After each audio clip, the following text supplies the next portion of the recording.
The new era had a new slogan, Bunmei Kaika, civilization and enlightenment. It meant, in a superficial way, a love of all things Western, from beer to bustles to beef. It also meant something more profound, a new sense that with the samurai gone, all would be equal under the rule of the emperor. I think this may sound a little bit paradoxical, but the restoration of the absolute power itself enabled the democratization of Japan, because with the single absolutely powerful power at the top, the rest came more or less the same. Equality of opportunity meant everyone suddenly had an incentive to improve their own lives by modernizing Japan. Such was the notion of Fukuzawa Yukichi. Fukuzawa had traveled overseas, and he, more than any other, popularized Western ideas. His first book, which described his travels in the West, was a runaway bestseller, teaching Japanese how to eat and dress Western style. Fukuzawa was fascinated by Western timekeeping. To a country that still kept time by the sun, the clock was a powerful symbol of modernization. His later books brought European and American ideas into Japanese homes. Fukuzawa became a kind of prophet for Meiji's modern age. So Fukuzawa became a national hero. He's still a national hero. I mean, Fukuzawa is on the Japanese currency. He is the national representative of the spirit of Meiji in its early commitment to progress on the national level and success on the individual level. Fukuzawa inspired a generation of youth with a slogan that propelled Japan's progress. Heaven, he said, creates no man above or below another man.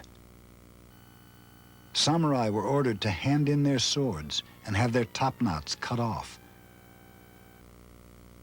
Japan's last shogun voluntarily submitted to a new barber and wardrobe.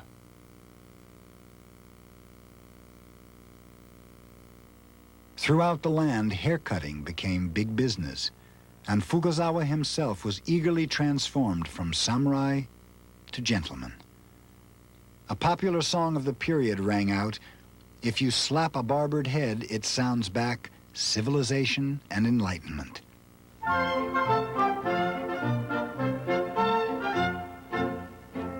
At first, progress meant aping all things Western. Some Japanese wanted to abolish the Japanese language in favor of English. Others proposed intermarriage with Westerners as a way of improving Japan's racial stock.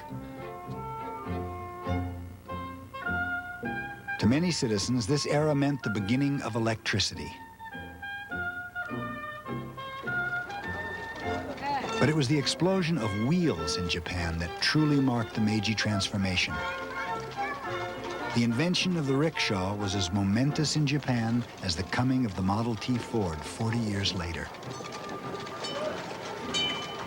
Then came the horse-drawn trolleys, and after that, perhaps the most important of all Meiji machines, the train. The great symbol of Japan's modernization.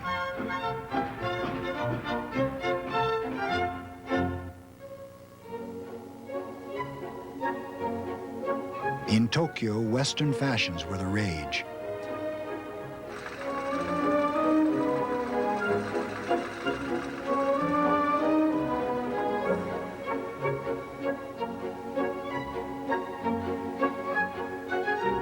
High society quickly learned the latest steps, and Japan's first ministers became known as the dancing cabinet for the fancy dress balls they hosted for foreign dignitaries.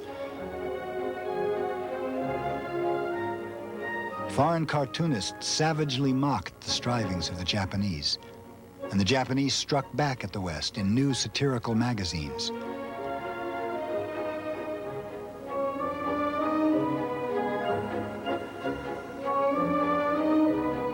While the dancing cabinet whirled to Strauss waltzes in Tokyo, the Japanese countryside remained worlds apart from the changes going on in the city.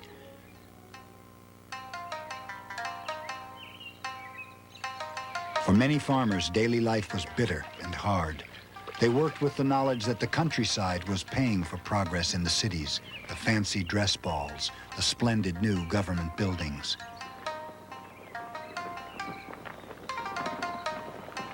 Essentially, the story of Japan's modernization in the early Meiji period is really the story of provincial Japan. The government depended on the farmers for their product. They depended on land tax for government revenues. And the farmers were constantly exhorted by the government to buy less and grow more. As one Meiji official said, directly to the farmers he was speaking, the farmers are the fertilizer of the nation. Farmers endured the abuse of government officials because they now owned their own land. If they worked hard, they reaped the fruits of their labor, and the nation progressed.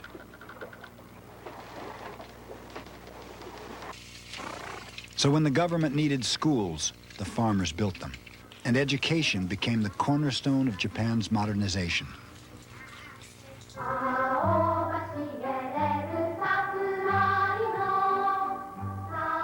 Education is the key to success, was the government's formulation, and improving oneself also served the nation.